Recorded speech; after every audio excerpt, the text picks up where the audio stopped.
Thanks for tuning into the Hidden Tracks podcast. You can find us wherever you find podcasts or listen to music. When you have an opportunity, please give us a 5-star review, write a little note, tell us how we're doing. We really appreciate it. It helps us keep this thing going. If you want to reach out to us, you can find us at Facebook at Hidden Tracks.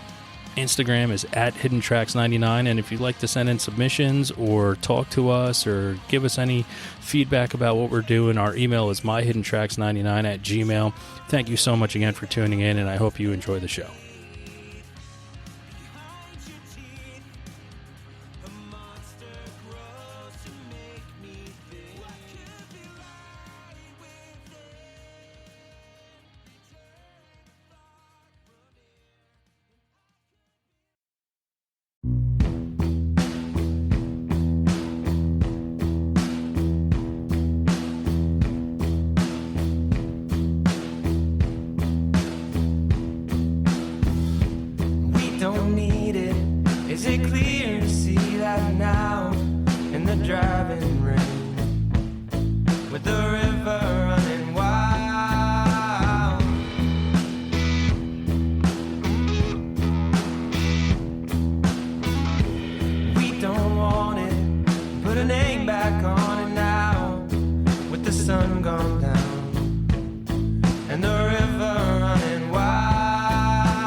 What's up, everybody? I got Martin and Callie from the Ballroom Thieves on the show today. Thank you both for coming on the show. Yeah, of course. Thanks for having us. It's our absolute pleasure. We love finding music that we love. We love talking to the artists of why they create something that we love so much. So I'm glad to have you both here to talk about it today. Yeah, looking forward to it. So, Clouds, first thing I have to say, thank you for giving it to me. I appreciate it. Our listeners appreciate it. Your fans appreciate it. First thing I have to ask about the latest album that came out over the summer is you went about a unique way of releasing it and dropping like little EPs until you made the full album come out in July. What was the thought process behind that? Yeah, so right now, because so much in the industry is centered around the streaming world, that kind of has to do with that. You know, I think everyone's trying to figure out how to trigger the algorithms of Spotify and Apple Music and all the other streaming platforms. And do you mean you tell me you haven't figured it out yet? I don't know if anyone except for maybe Taylor Swift has,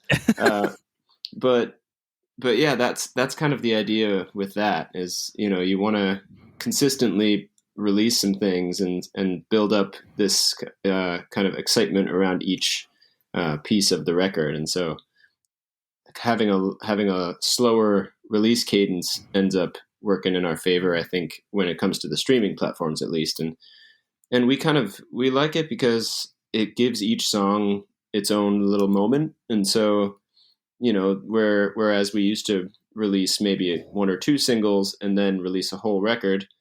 Now each song has its own little time in the sun, and then the whole thing gets released.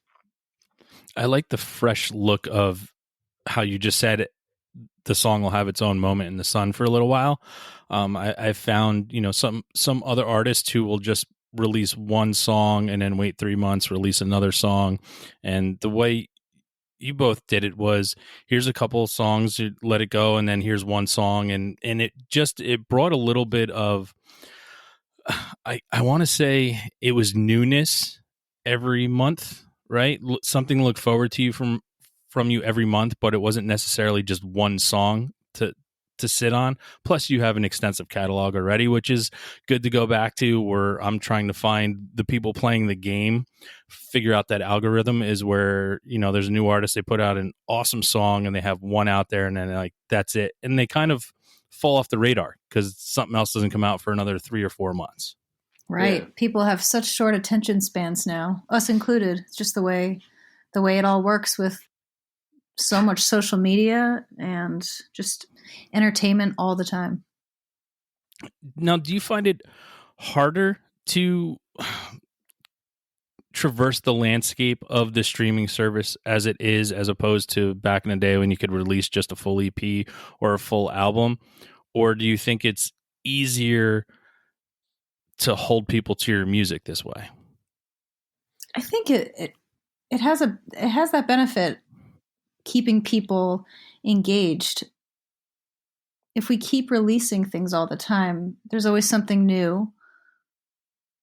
Yeah, and I think another thing I like about it is just the data collection, and that sounds pretty sterile when I say it like that, but we can get real time data on what people are listening to and what people like and who our audience is, and that's something that when we were just buying CDs for $20. That just wasn't really happening in the same way. You didn't really know too much about your demographic and that kind of thing. So that's kind of a really exciting thing for me, at least. Without being able to tour as much as we used to these days, it's like each song gets to be like a little tour. We're fresh in people's minds because there's something new to go back to instead of having to visit them in their city. Yeah. And that's what I love and I hate, the whole world that we're in with music. It has some amazing advantages. And at the same time, it also gives, like, Martin, you mentioned spending that $20 on an album, right? And not knowing who's doing what. But also at the same time, I look back, and this is that old man, I remember when, but I would spend $20 on an album and I was kind of forced to love it because I didn't have another fucking $20 in my pocket, right? Yeah, So, right. I had to learn to love it. And now sometimes though, I'll find somebody listen to a song, they'll let it play for 3 seconds and I'll be like, yeah, no, I don't, and just go to the next song. And I'm like, I think that's where the disservice comes in of how easy it is to just pick and choose right now. Totally agree. Yeah. I feel like back then when you had your allowance and and you heard one or two songs off the album that you were going to buy, or you saw a music video on MTV or something, and you took a chance on that album, and then maybe you liked 4 or 5 songs on the album, but then there was 6 you didn't like. But like you're saying, over time, you were kind of forced to listen to it over and over again. And how many times did you end up liking a song that you didn't like the first time you heard it? Yeah, exactly. And that's why, streaming's great, but also at that point, I've sat down and I'll go over with artists and I'll look at their Spotify downloads and everything, and I'll be listening to it, and I put in the time and the effort just like I did when I used to buy it, especially when I like an artist. I'll put in the time, and if something doesn't hit me, and then after like the 5th time, because I have my rule of 5, I'll listen to an album 5 different ways. Whether it's on in the background during a party, or I sit down in my basement, blast it, or mowing the lawn, driving. Like I have to listen to it 5 different ways that aren't, all the same. And when I come down to it, I'll pick a song and I'll tell, an artist the song that I really enjoyed off the record. And they're like, yeah, that's our least popular song. And that's my favorite song that I recorded. And I'm like, well, because I put in the time and listen to it. I'm not going to just push past it. Yeah. Because you guys worked so hard to put all this out there that it needs that time for discovery and for people to find it and fall in love with it. Well, that's so appreciated. You're a good music lover. I wouldn't say, I guess I'm obsessive. Yeah. So that's where that comes in. But that gives me hope, because if there are people like you, if you exist, then there are more people like you who do the same thing. And that's nice, because you would hate to think of the streaming world as, like a Tinder landscape where there's option paralysis. And if you don't like something right off the bat, then there's millions and millions of other things you can go after. And then, you end up losing out on some stuff. Yeah, and if you statistically, there's 7 million other people exactly like me. If you look at that 1 in a million, there's 7 million people actually out there like me. So yeah, right, and they're mostly in China. Yeah, they're bots. Now, I don't know if Kaylee or Martin, who wants to give a quick synopsis to people who haven't heard of you before, how Ballroom Thieves became a thing. Yeah.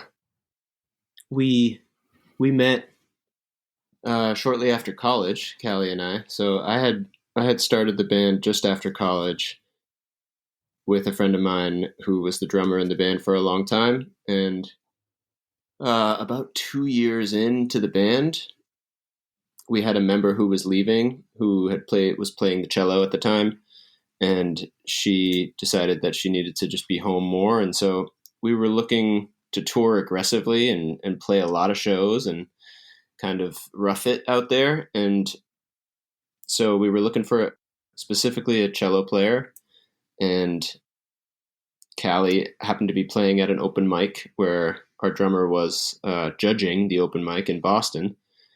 On his own, or was it an actual judging competition?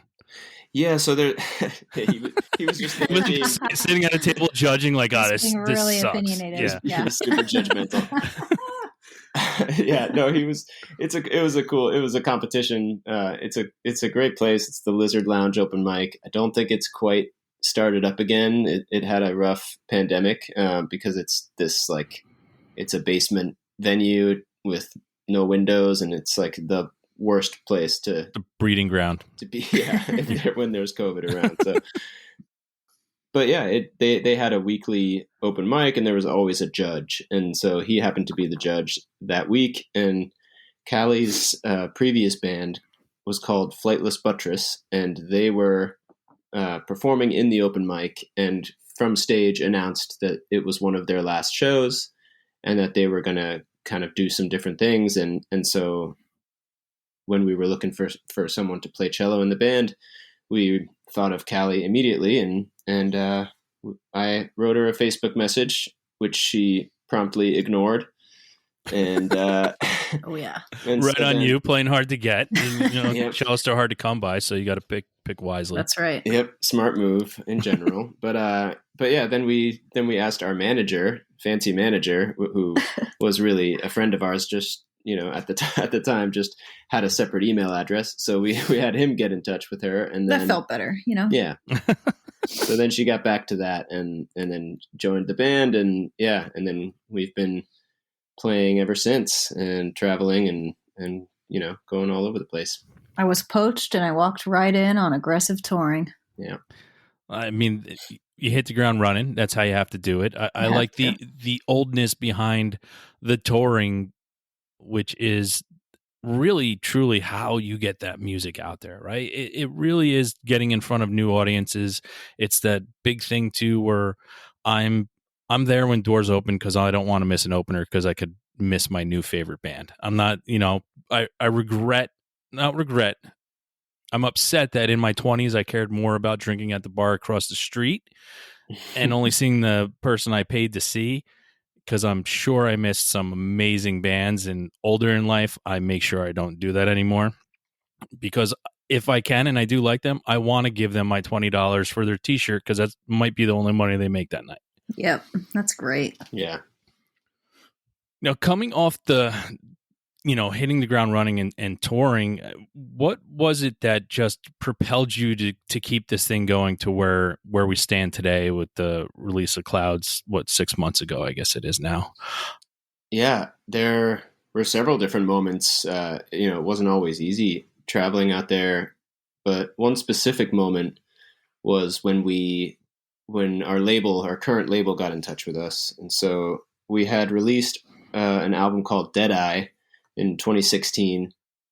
And at the time we had shopped it around to a bunch of different labels and no one really wanted it. And so we just decided, okay, let's just, rather than continuing to shop it around, we just decided let's just release it on our own and put it up, on all the streaming platforms and print it ourselves. And so we did that, and I want to say like 6 months later, might be a little longer than that, our label reached out to us and offered us a contract on the spot. And really, that moment really kind of kept us going, because we were in a place where we were morale-wise pretty low, and we were killing ourselves out on the road, and there was interpersonal difficulties within the band. And so, it kind of felt like, what are we doing out here if no one wants the music? And, why are we continuing to kind of just hit our heads against the wall? And so then that kind of that message just from the label just kind of really brought us a second wind and showed us that, this is something that is going to work, and we just have to put the time in and keep working on it. And so that was definitely one moment, at least. Yeah, I mean, lots of moments. I'm thinking of many, but I'm also thinking generally. At one point in probably our later 20s or early 30s, we just realized this is what we love to do. This is it for us.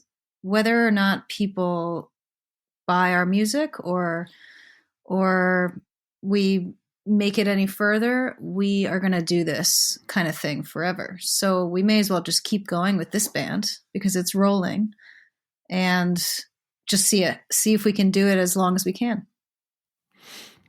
Well, I'm glad that you stuck with it. Yeah. We are too. Callie, when you were growing up, what was it that led you to your musical journey? Like, do you have a first musical memory of the first time you heard something that changed as a child of what music could be? I always loved music. I always loved low end. I would apparently curl up with the speakers at my parents' house, the subs, just to hear the lowest stuff when I was a little kid. But when I was in elementary school, they offered string instruments to fourth graders. So when we were in third grade, they did a demonstration of violin, viola, and cello. And I knew I wanted to try something, and I thought it was violin because I knew what it was already. It was a common instrument. And for weeks leading up to the demonstration, I was getting obsessed already, and I would like air violin, and I couldn't wait. And then the day came, and they played all the instruments, and I loved the cello so much more. And I went home and I told my mom I wanted to play cello, and we got one soon after through the school, and I started, and I loved it from then on. So I think that was really the main moment.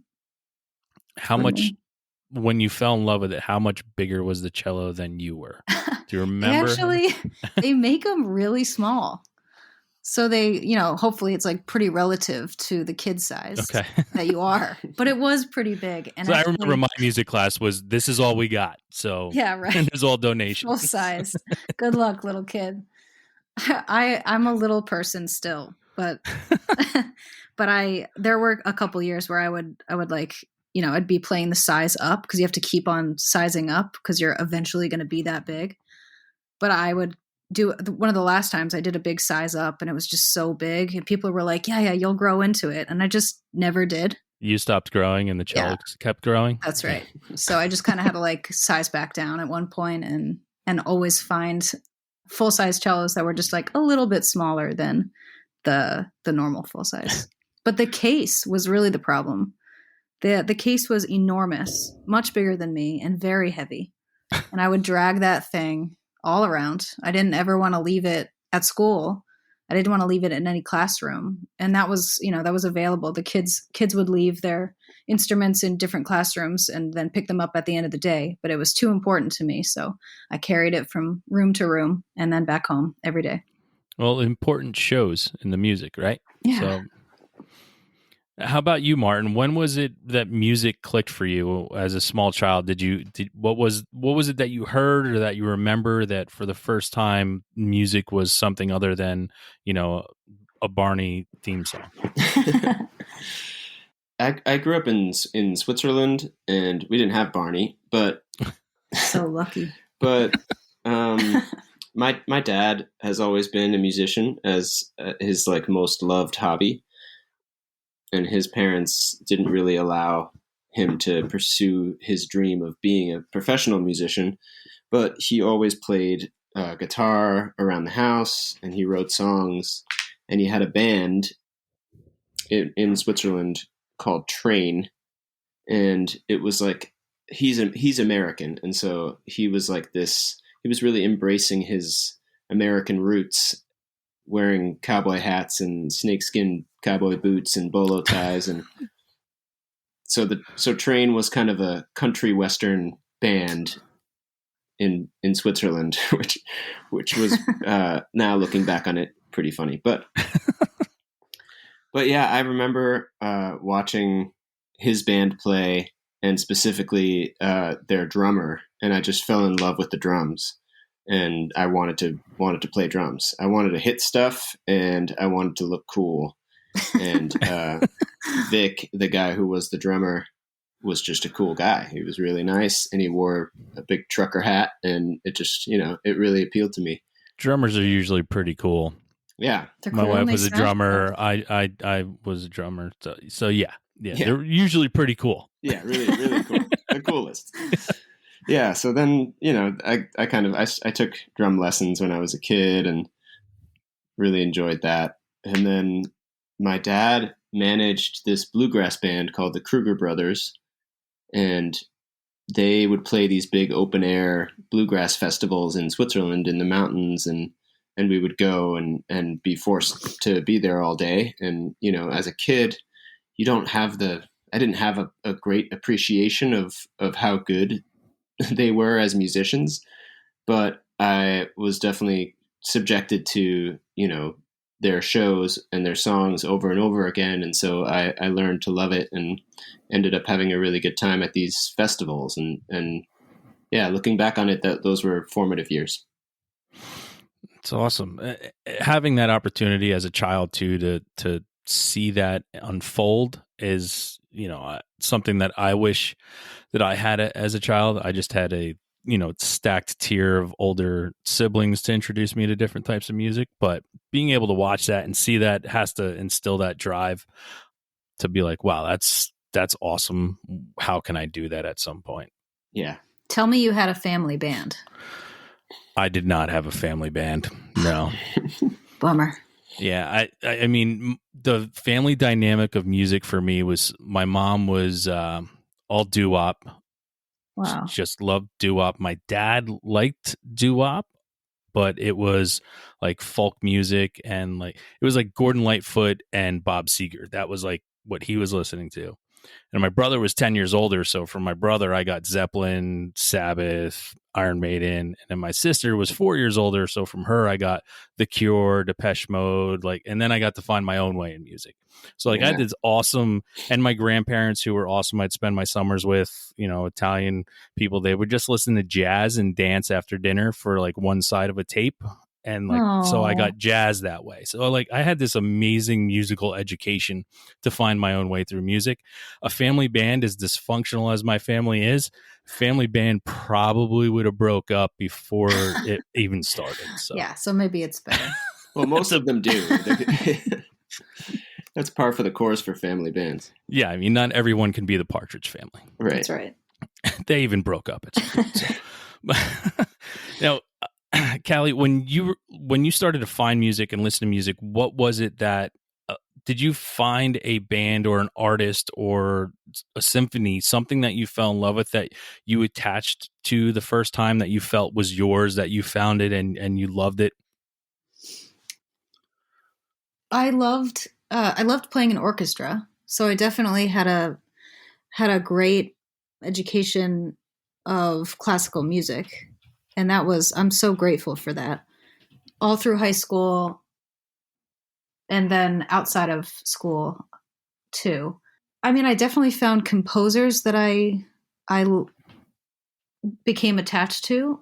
Ravel and Copland stick out, and I still kind of love writing in a kind of a reminiscent style of theirs sometimes, little melodies or just ways of thinking about music. I mean, I also had a family that loved all kinds of music, so I can't really pinpoint it. It was so general and broad and so many different aspects. Nice.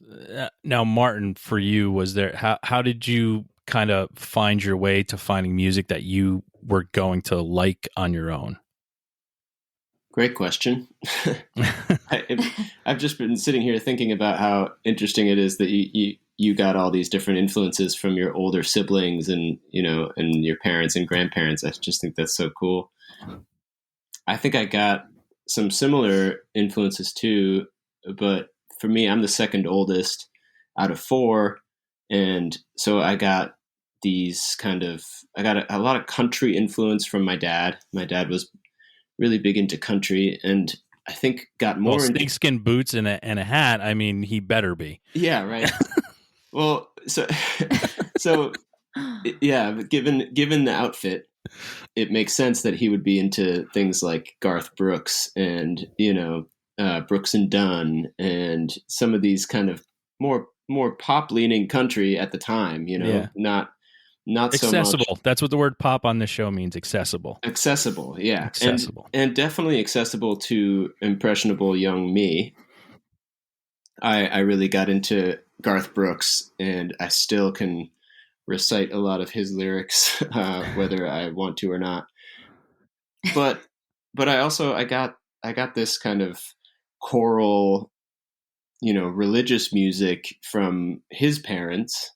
They were very religious and Christian, and so they were big into singing the hymns and stuff like that. And so I am not religious, but I did kind of have a lot of exposure to that growing up, and so I think that kind of stuck with me just through osmosis, just by being there and listening. Because my grandmother had a great voice and loved to sing, and my great aunt was an opera singer, and so there's some of that influence in there. And then my older sister was really into pop music at the time, accessible music at the time, which in Switzerland was very interesting. It was a lot of American music. You had the boy band craze. I got big into Backstreet Boys and NSYNC, and then when I started finding my own way, I went deep into a rap rabbit hole. I went hard. Well done.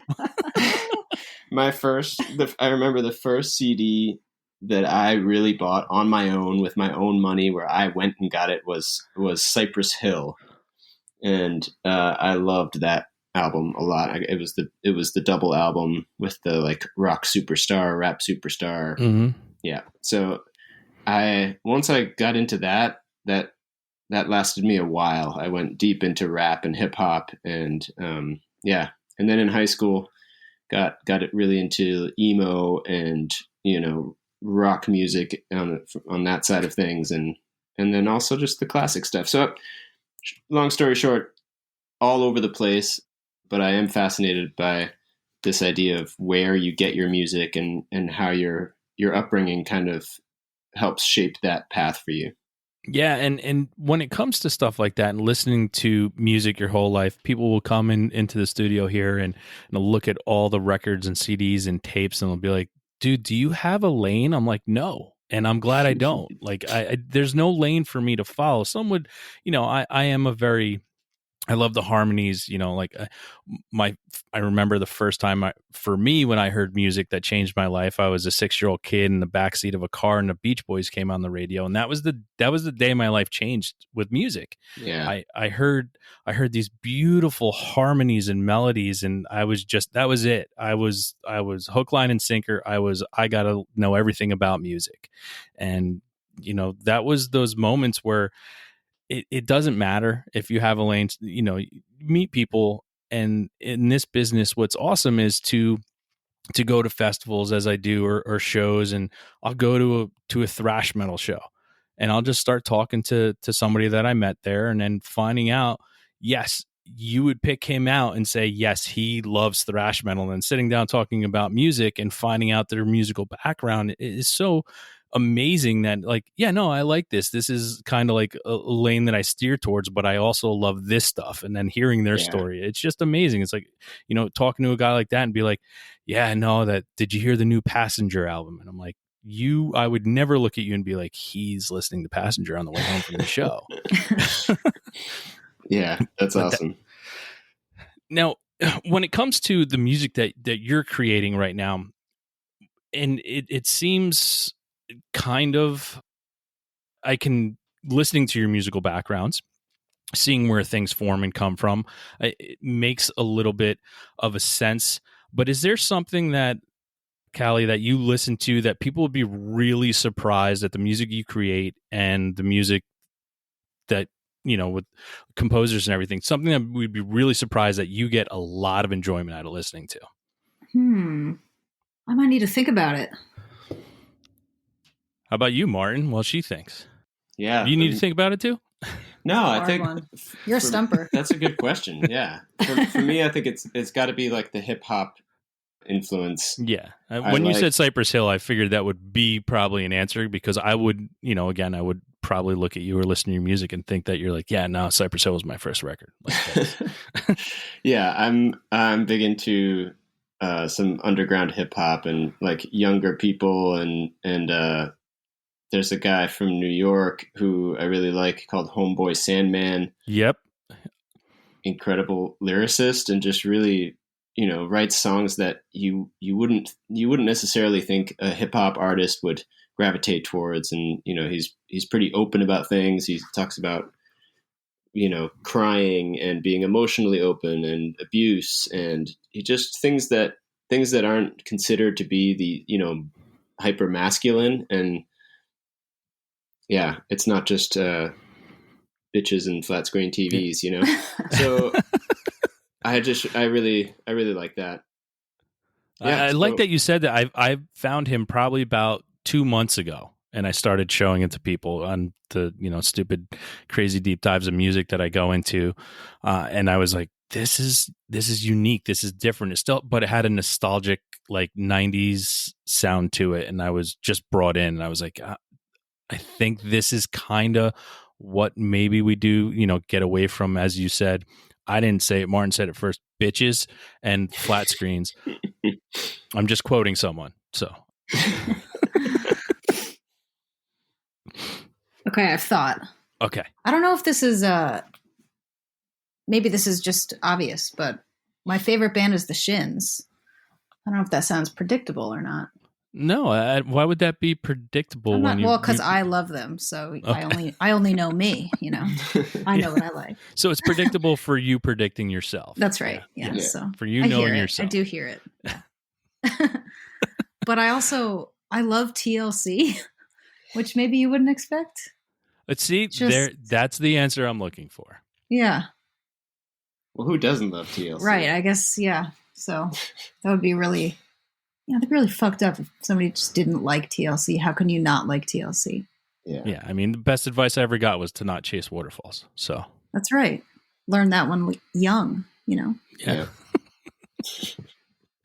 Now, for the music that you're creating as the Ballroom Thieves, if you met a stranger and you told him that you were in a band, and if you each have a different answer, that'd be great. Or if it's the same, that's fine. I understand how a band has to stick together. But if you said, I'm in a band, and they said, what type of music do you play? And you could play them one of your songs to introduce them to your music, what song of yours would you play for them? That's a good question. Great question. I think it's funny because the answer to that probably changes with each record that we release, because we kind of evolve and change as we go. And also the songs that we feel define our band the best are probably the newer ones rather than older ones. So it's not necessarily the ones that are the most popular. And so our answer would probably be different than someone who really likes our music because they might like an older song. So for me, I think it would be one of the new songs, and I would go with World Ender. Actually, I would choose the same. Yeah. I don't like choosing the same choice as Martin usually, but he was right. I know you guys just try not to fight, and I don't want to cause a rift between you two. So I understand if you got to stick with that. But yeah, I choose Borderline. That's what I would play for something. Nice right now. Nice. That's my sanctity of clouds. So I like it. All new choices. Sometimes we get frustrated, unnecessarily frustrated, when people only like our old songs, or they love them so much that they don't think about the new ones, because we can only think about what just came out or what is to come. It's such a divide between us and people who listen to our music. I completely understand that. And I went through that phase of my life too, when it came to artists that I loved, right? I'll say I was young and dumb, and there was artists that I liked, and something that came out was different than what I was used to. And now that I'm older and I've gone back to the things that maybe at that time I didn't like, I've told a famous story here of one of my favorite bands of all time. I bought their self-titled album. It was their third album that came out. Put it in my CD player on I-95, took it out of the CD player at the fifth song, and threw it out on I-95. Oh my God, it's like a movie. Yeah. Movie scene. And I come back to it, and 2 years later, and I listen, I'm like, this is fucking awesome. I was an idiot. And, I grew up real fast at that. And what I try to explain to people are like, it's not as good as their old stuff. I'm like, yeah, but that's always there for you to listen to. Just how you found that, if you find their new stuff and it's different, you can find a new way to love that same band. And that old stuff's always there for you to go back to. It's not going anywhere. We still have the first piece of recorded music ever recorded in history. We still have a copy of it. It's always going to be there for you to go back to. So don't be afraid to step out of what you loved about someone and push away their new stuff, because you could find something new that you absolutely love. Just give it a chance. As you're saying this, I'm realizing that, of course, I also do this. I love certain older albums from a band, and I take a long time to even check out their new stuff. I think the difference is I would never go and tell the band how I feel. And there are people that tell us, and we're just like, thanks for letting us know. Yeah. The amazing world of social media that we live in is, it does get to that point where you're like, oh, that's fine. You don't have to tell me. Like, you don't have to tell me just because I'm here. They think probably that their opinion's going to matter what you're going to do next, maybe. I think that's what people do. Yeah. We'll do a throwback for you, Michael. Sorry about that new song we put out. Thank you, Michael from Winnipeg. Well, the next one will be for you. Now, for either of you, whoever wants to answer first, whoever remembers first, the first concert you ever attended, and then your next follow-up will be the first concert you got to choose to go to. Wow. I think the first concert I ever attended was probably one of those bluegrass festivals that I was talking about when I was a kid. And then the first concert I got to choose to go to was Backstreet Boys opening for a Swiss rapper named DJ Bobo. I am loving this Swiss history of you right now, Mark. Oh yeah. Yeah, and this was before Backstreet Boys were huge over here. This was like early Backstreet Boys when they were doing their European touring as an opener. And yeah, What a time to see the Backstreet Boys. amazing. Yeah. Amazing. Yep. Yeah, It's to like- be like, listen, I'm old school Backstreet Boys. Like, to Yeah. have that as your street cred, I remember when they opened for DJ Bobo. I would use that all the time in conversation if I Oh could. yeah, I do. And the people on the streets respect me because of that. He's very I respect you respected. more now. Yeah. So, Yeah. yeah. I just realized that my first concert that I did not choose but would choose was James Taylor. But the first concert I chose to buy tickets for was his son, Sean Taylor. Is that right? Sean Maybe it's not Sean, which is crazy. Ben name. Taylor? Ben Taylor. Ben. Wild. Yeah. So the Taylors, Wow. my first But- concerts, Yeah. You're my choice and not my choice. a Taylor twofer. Nice. Yeah. Taylor twofer. It's good. A lot of good puns. It's no This DJ conversation. Bobo, but No, I it's mean, no, yeah. it's no OG Backstreet Boys and DJ Bobo, but the Ugh. twofer on Taylor's. That's Two great. I should have gone first. I'm sorry, Yeah. everyone. Yeah. Do you have a memorable show that you went to for good or bad that always sticks out about a show? And I know that's going to be hard as well because for me it's usually the last one I went to, but I have one that I went to when I was in my early 20s, and it was in Boston. It was a small room. It was at the time it was like a 300 cap room. I think they've since expanded it. It used to be called Harper's Ferry. Then it was the Brighton Music Hall, and I had gotten these tickets to see Frightened Rabbit, and they were not, they weren't playing bigger rooms yet at the time, and I got these tickets, and I bought 2 tickets even though I didn't have anyone to go with, and I tried to give them away to friends of mine, and no one, for some reason, everyone was busy, no one wanted to go. stupid. Yeah, idiots. And so Idiots. I just went by myself, and I rolled a nice J and walked over there from Cambridge, and then went to the show. And I weirdly, during the opening set, I got the spins, and I got really weird and lightheaded, and I thought I was going to pass out, and I thought, shit, I'm going to have to leave, and I'll miss the show. And then right as they were getting on stage, the spins went away, and I just had this like incredible experience watching the whole show. And yeah, it was amazing. Yeah, Frightened Rabbit is one of those people have listened to the show that just a band that has always been near and dear to my heart. I've had some of the greatest times watching Scott perform, and I unfortunately saw him unravel once too. Mm-hmm. And I was lucky enough to be at his last show in America, in New York City, at the Bowery Ballroom. And Wow. when there was a message that went out that he was missing, I had told my friend that I went to show with right away. I called him. I'm like, he's gone, man. He's like, you think? I was like, yeah. I kind of could tell with his struggles, and it's something also that I hold near and dear to my heart when it comes to loss like that and suicide and it's stuff like that experiences myself. And I was able to be like, yeah.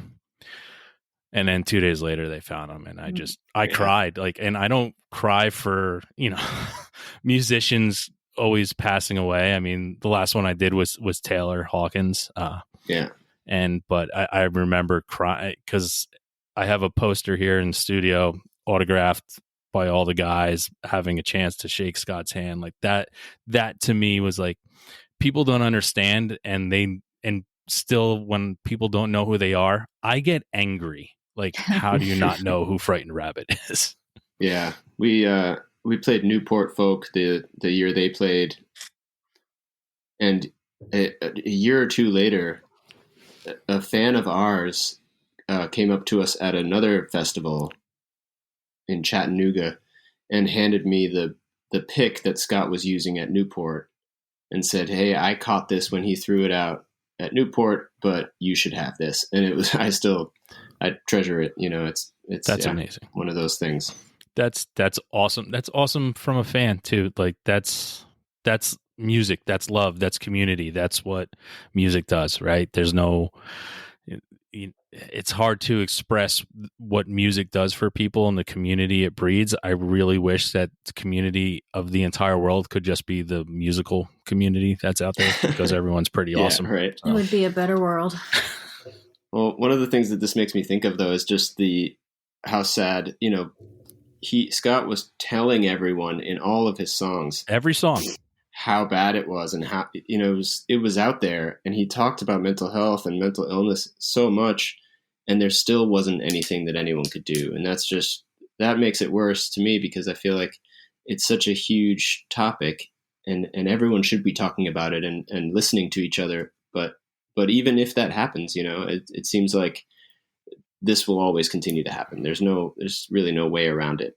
Yeah. And, I'd said I'd seen him unravel at a show before, and, people are booing and everything. And I'm sitting there trying to yell at people who are booing him. Like, you have no idea what this man is going through. And he was trying to give you what you wanted, but what's going on inside of him is more important than whatever the fuck you're feeling right now. Wow, that is so disappointing to hear. Yeah. Yeah. All right. After we went down that rabbit hole, it's someone else's turn about a show. Oh, I'm going to improve my Taylor story and go for a Taylor threefer. Yeah, I think it was the same year we were at Newport when we saw Frightened Rabbit. We also, I think it's the same year, we also saw James Taylor side stage on the main stage, and he played a solo set. I think it was a very quick thing, like maybe 40 minutes. And he was so amazing. He's getting older and just nothing has changed. He sings so beautifully. He's very funny and calm, and he just belongs on the stage. But it was so memorable because there were some major sound problems, and his monitors, I think he had like 3 Whopper monitors facing him, and they sounded crazy. And there was all this feedback and fuzz and just incredibly loud. And we could hear it side stage easily. And I think it was loud enough that everyone could tell something was wrong, but he didn't flinch once. He wasn't disrupted, and he just kept talking and playing like it wasn't happening. And there were like 5 people running around trying to fix it. And he just went on with the show and thanked them, but just kept going. And it was such a lesson. And it really, I remember it all the time. If something's wrong on stage, I think of that hero, legend, just handling it. And that's what needs to be done. And the audience doesn't deserve to deal with your sound problems. They don't need to know. You just keep going. That's a tremendous Taylor trifecta. Thank you. There, I did it. It was perfect. Well done. What I liked about that performance too is that he played Newport in 1969, and his performance was cut short because of the moon landing. And so he finished this during this year, or the year that we were there, he finished his performance that was cut short. And so I thought that was a really That's cool awesome. thing. Yeah.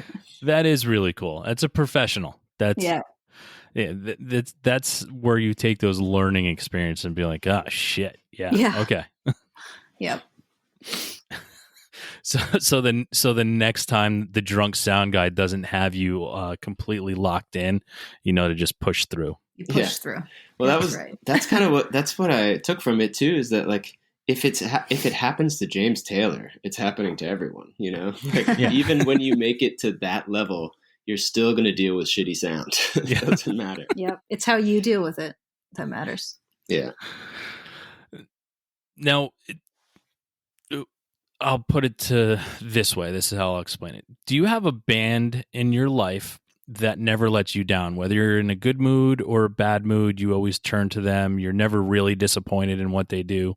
I always say Rolling Stone categorizes it as favorite band. I don't. I look at it as bands that don't let you down, that you can always turn to their music when you need to pick me up, or you need to stay where you're at, or if you need to bring yourself down a little bit.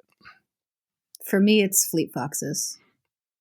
Nice. That was fast. Yeah. I mean, the name and just the songs just filled my head as soon as you started asking. So Awesome. It's got to be them. Martin. I don't know. Well, you got to know. Yeah. You got to. Well, I always like listening to Bahamas. So, I think that's one where it's joyful music, and I really like most of the songs, and so I think might be Bahamas. Okay. Might have to just keep ruminating on that. It feels unfinished. Yeah. He looks the way he said it felt unfinished. Like he's like, I need to give an answer, or this guy's not going to leave me alone. Yeah, it was forced. Sounded forced. Peer pressure on you. Sorry. Fucking gotcha questions come all the time. So. Yeah, you're good. All right, here's a bigger one. World's going to end in 5 minutes. Meteors crashing the earth. We're all going to die at the same time. You get to listen to one song and one song only before everything goes black. What are you listening to? God. Oh my God. I'm going to listen to the song we danced to at our wedding. That's a good choice. Is called, oh my God. It's Don't It Feel Good by Mount Joy. All right. We fell in love with that song together. We didn't fall in love to that song. Like, we fell in love with the song together. Yeah. Sounds so confusing. It's got to be that one, just because we got married recently, and then I'll go right back there. I'll forget the world is ending. Hey, and then I'll fine. probably have like 1 minute left. I've been married for over 15 years, and mine is my wedding song. Yeah. So. What's your wedding song? Over the Rainbow, but Ray Charles version. Oh, nice. It's good. Yeah. I think I would listen to that song with you, and then I would get my own choice too. So. That's so nice that you want to spend the last 5 minutes of everything with me. Thank you. I think if I'm being honest, though, that's what we want is honesty. Just because you're in the same room, you know. Yeah, I don't think I would listen to anything. I think I would just, enjoy. You have to listen to one song. I'm not going to say it again. You have to listen to one song. Okay. You have to. I do Lawyers, Guns, and Money. Oh my God. Warren Zevon. It's a huge departure from your wedding song. Yeah, we're going out with a bang. I guess we're going to be on two different floors for that. I'll bring our dog, and you can listen to that song alone. Perfect. That's awesome. Oh, okay. Where do we go from here? I didn't want to cause a rift in the band or the marriage. Done. Yeah, listen, you can blame your problems on me, and it's all recorded too for lawyers. Perfect. And we or will. The guns or whatever we need. What's the last song you cried to? Oh, Life According to Rachel by Madison Cunningham. That song is so sad. That's the saddest song ever. I've never not cried listening to that song. I've listened to it 3 times, and I have to pick my moments to listen to it. It's beautiful. Have you heard it? I haven't. I just wrote it down, and I'm going to schedule some time to cry. So it's good. Light some candles, bubble bath, maybe. Hey, I got a candle lit right now. It's my good luck charm for recording shows is having a candle lit. So just in case I want to cry. Yeah. Oh. Let's see if we can get you there. I think one episode I started to, and I composed myself. I think I even paused the episode and continued on. That's beautiful. Pro. I wouldn't say pro. I think it was just trying to keep my street cred up. I didn't get to DJ Bobo, so I don't have that to run with in my life. If you want to use that, if you want to just name drop DJ Bobo, I feel like you should just go I'm for it. going to from now on, and I hope I'm going to do a deep dive into the Swiss DJ Bobo when I'm done with this show. Oh my God, listen to Pray. Okay. It's so bad. Write it down. It's amazingly beautifully bad. I'm in. All right. Any moment from your career so far, for good or bad, that stands out, that's a hard thought to get out of your head? For me, it's this past summer, we played Newport Folk, and we've played it a couple times. And for me, it was always, as we were getting started in this industry, it was like my big dream festival, because I used to go every year. I would go as an audience member, and so it was always like, the goal of starting a band was like, all right, we're going to start a band, and the goal is to play at Newport Folk. And so we've done it a few times over the years now, but this past year we got to play on the main stage, and we just, we worked pretty hard trying to put this set together that would be energetic and kind of something that people would enjoy, but that also we would really enjoy doing. And we had a lot of fun with it. And so I think that's, for me, that's the moment, is like playing that set and playing certain songs in that set on that stage. It's just a really special moment to me. That was really special. Yeah. It was a beautiful, very hot day, and it was just perfect. It's a nice mountaintop to have. Yeah. Mine would probably be, if it wasn't that, it would be, we played at the Crocodile in Seattle right before the pandemic started. And we actually had to fly home from that tour to, hibernate. And that show was sold out, and there was a big line at the door of people who couldn't get in. And it felt amazing. And it was just like a perfect show, a great night. And we felt like we were really getting somewhere. And it was a good tour. And since we didn't play any shows after that one, it was very special. So it sort of just sticks there in that year as like one of the only shows I can remember. And it's, kind of an important one. I think that one's special too, because the Crocodile obviously has a lot of history in Seattle, but the Crocodile has since moved locations. And so that show was the last show at the old Crocodile before last show they had, it moved, obviously because they shut down for the pandemic, and then, but that's so if you had to have a swan song, since nobody knew what was going on, you were content with that being it. That's awesome. Yeah. That's awesome. Well, listen, I don't like to keep people very long when we're here. We're having a lot of fun, and I like to leave it open for something new. So when your next album comes out, we could possibly do this again. So before we move on to our final segment of the show, I would love to give you guys an opportunity to tell everyone how to find everything that you guys are doing, how to buy your merchandise so you can make some money, of course. The more important thing is how to find your music, how to listen to you, and everything that you're excited that you got coming up. Yeah. First of all, thanks so much for having us. This was really great. I really appreciate chatting with you and all the thoughtful questions. It's not every day that we get people who really think about stuff. Often it's like, well, so how did the band get started? And it's like all these questions. I did ask that, but that's it's a technical question that you have to ask because some people don't know. Yeah. And then I go with the gotchas, and then I put you on the spot. Well, we really appreciate it. How else would I find out about DJ Bobo? Right? Exactly. You would have never told me. You would have never opened with that.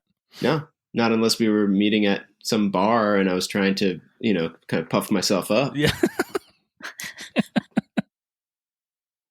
We are available on the internet 24 hours a day. The interweb. Not true. The interwebs. It's you can find us anywhere at Ballroom Thieves on Instagram or Twitter if you're into that still. We have a horrible TikTok. You can find us there as well. Yeah, well, that's something we're struggling with figuring out, but but yeah, or just ballroomthieves.com. You can Venmo us money at Ballroom Thieves on Venmo. PayPal. Yep. We are not on OnlyFans. Yet. yet. Yeah. We'll see. Tinder, also not yet. Yeah, and our album called Clouds is out, and you can listen to it anywhere that you can listen to music, pretty much. We have really cool t-shirt designs going on right now. You Yep. do can have some buy cool those. t-shirt designs. Thank you. Yep. And we have some new music coming out this year, but it's a bit early to chat about that. But we are excited to go on a duo tour in the spring. We've got a show in Massachusetts, and then we've got some shows out west, a few where we're supporting our friend John Craigie, and then a few headlining shows. But it'll be just the duo, so it'll be more intimate and gives us a chance to chat a little bit more. We've never done that before, so we're very excited. Yeah, so we're looking forward to that. Practice in the mirror at home. Yeah. Yeah, exactly. Awesome. Well, we are going into our final segment where you guys have appeared before. It is our weekly threes. It's 3 things that you're listening to. You each get your own 3 because you're probably not listening to the same exact things at all time. And if you are, that's, good on you, but also a little weird. But 3 things that you're listening to right now that you would like people to check out. Whoever wants to go first, if you got to open up your Spotify, I'll keep talking for a little bit while you figure it out so you can find your 3 most recent things you were listening to for our weekly 3 segment on this show.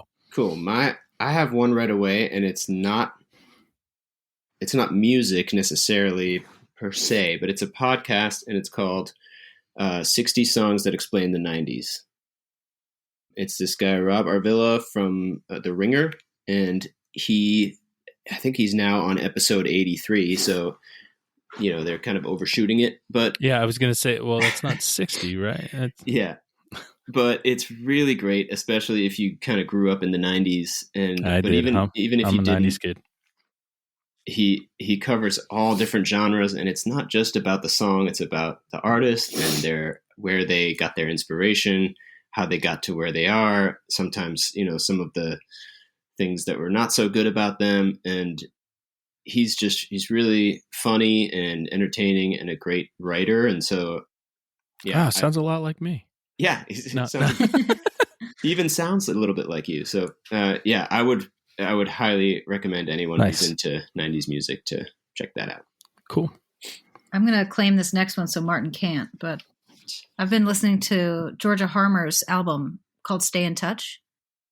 It's so beautiful. I love it so much. I find something new to hear every single time I go through it. The flow between the songs is amazing. There's some standout songs, but the longer I listen to it, the more standouts I find. So she supported us on our most recent tour, and she's also just the sweetest. So that's got to be my top. I like how you said flow too.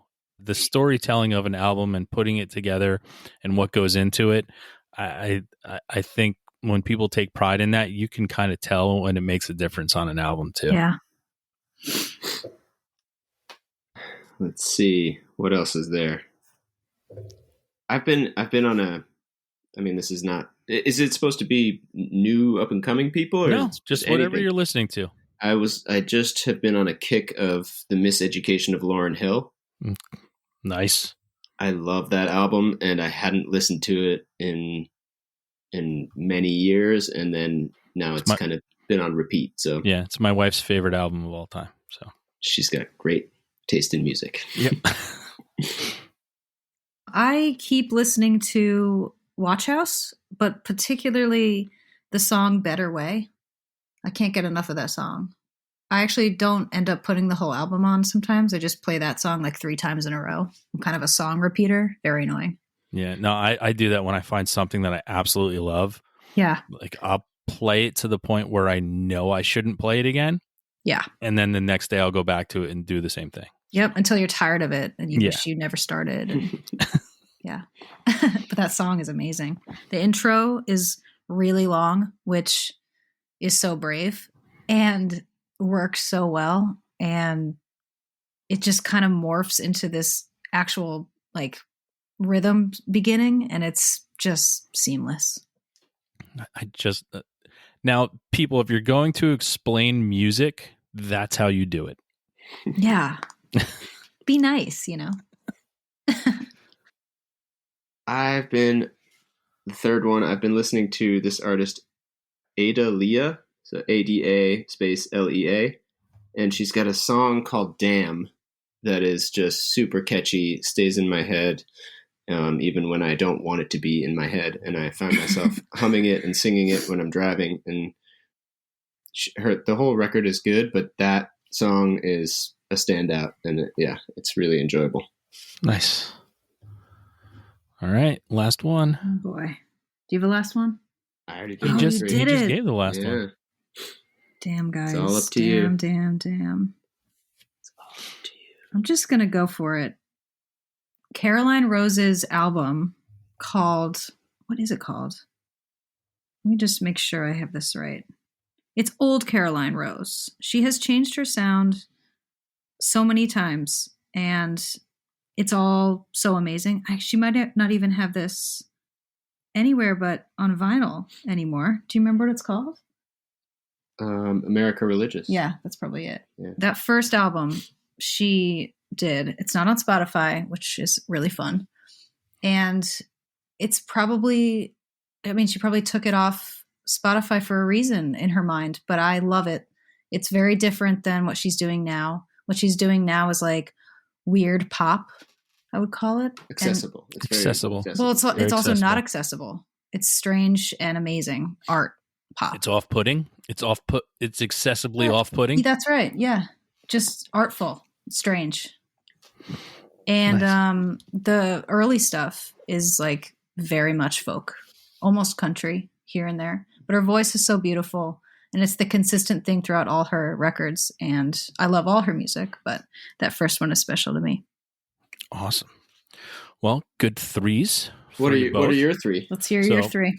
So my first one is a guy called Phony, Phony. Checking it out. The name of the album is At Some Point You Stop. Okay. It's you got to listen to it. I can't even explain it. And I don't want to do a disservice to explain it. So you're either going to like it or you're not. So listen to it. My second one is a band called Palette Knife. They're an indie rock band from Ohio. They have a new single out called Weekend at Tony's. It's very indie, little mathy, little emo-y, little alt-rocky. It's a little something for everyone. Cool. And the last band is a band called Last Train. So your dad was in a band called Train, not Drops of Jupiter Train, but Train. Different Train. The Swiss version of Train. Can you imagine though if my dad was in Train? I would have loved how if like at the end, like if I threw that out there and like, well, actually they started. People don't know they started in Switzerland as a country band. So. You thought DJ Bobo was cool. Yeah. But this band is called Last Train. The name of the album is The Big Picture. They're in like an alt rock indie band. I guess Strokes like. There we go. Strokes. I almost like I was having a stroke at the time I was saying that. But they're indie alt rock band from France. Really good. Really digging on them right now. So Great. Those are my three. Amazing Sweet. three. But thank you both for being here. The biggest thanks from me to you is thank you for giving me music to listen to and to fall in love with and doing what you do and bearing your soul and putting it out there for people to judge like me. I'm just glad that I enjoyed it and didn't have to be Mike from Winnipeg and tell you, I enjoyed your old stuff more, but I enjoy it all. And I thank you for doing it, what you do. It's not easy as many people that go out there and just think that they're musicians and put out music. I'm sorry to tell you, most of you aren't, but a lot of you are. And you fall into the category of are. So I want to thank you for that. Thank you so much. Yeah. Thanks for being such an amazing listener of music. We need more people like you. Well, there are 7. We've already went through it. There's 7 million other people like me. So okay, that is a lot. Yeah. That's a lot. That's okay, we're good. That's a lot of That's a lot of Instagram followers if you need them. But thank you again both for being here. And for everybody out there, you know what time it is. It's time to go out, listen to the Ballroom Thieves, and have a great fucking time. Yeah.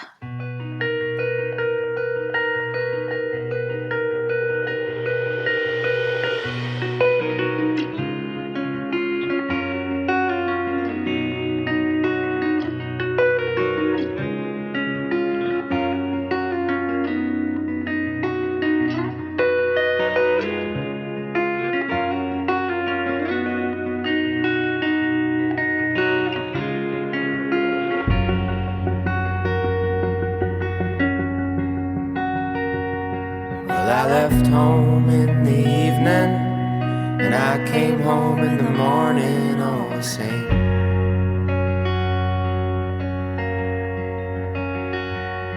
I mean, I saw two hands that moved, but that's the only proof that anything was changing.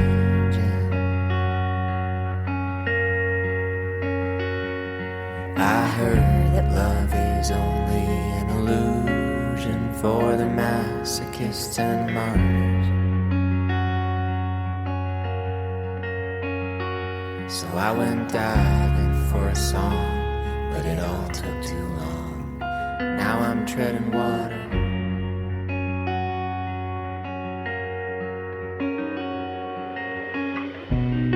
All alone on the borderline, running fast not to fall behind. I have a body, but I can't call it mine. I still do from time to time.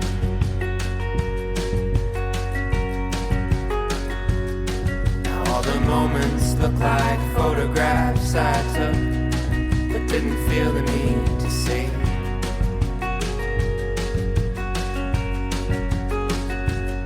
No one cares to call my number, no one dares to pull me under anyway.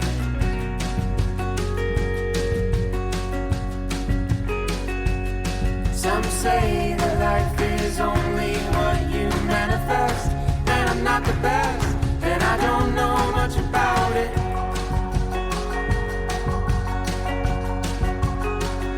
Still I can see anxiety will be the death of me. I worry over who I would or wouldn't be without it.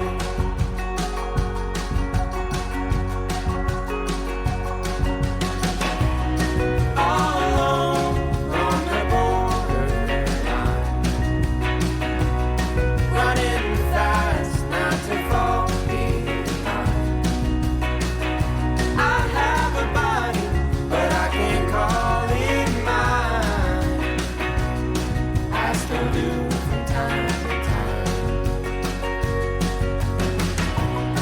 All alone on the borderline, running fast not to fall behind. I have a body, but I can't call it mine. I still do from time to time. I still do from time to time. I'm all alone on the borderline, running fast not to fall behind. I have a body, but I can't call it mine. I still do from time to time.